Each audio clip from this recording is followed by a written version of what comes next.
So we're looking at how to deal with neck pain when we come into forward flexion, because it is a very common complaint for many people.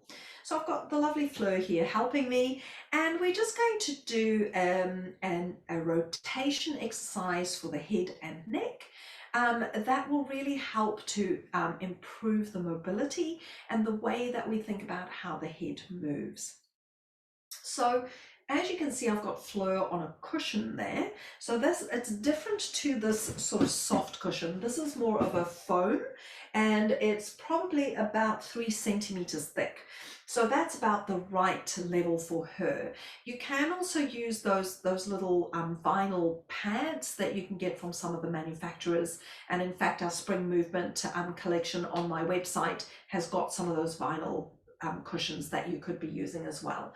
I like this one because it's just a bit longer, we've got a bit more space. But I'm going to invite Fleur to think about turning her head from side to side and just checking her rotation range there. Good. So as I'm watching her, what I can see is that she's coming more into a side bend than actually rotating the top of her head. So the head should really rotate on the central axis.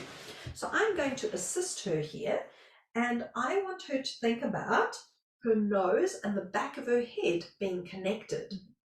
So she's going to move her nose to you, but she's going to slide the back of her head in the opposite direction. Can you see the difference in the range of motion?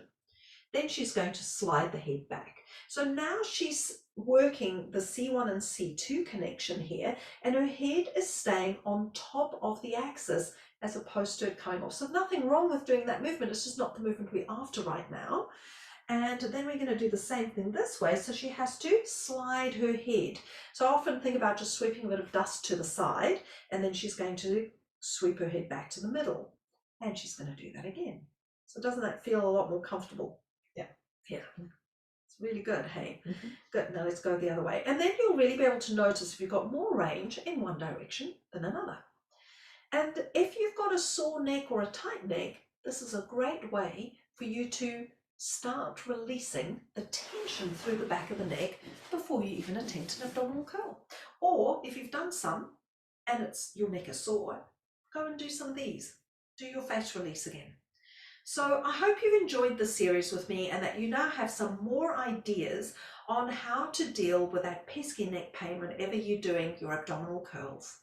So we're going to think about subscribing below, aren't we? Yes, that'd be great, so that we can have you join us again.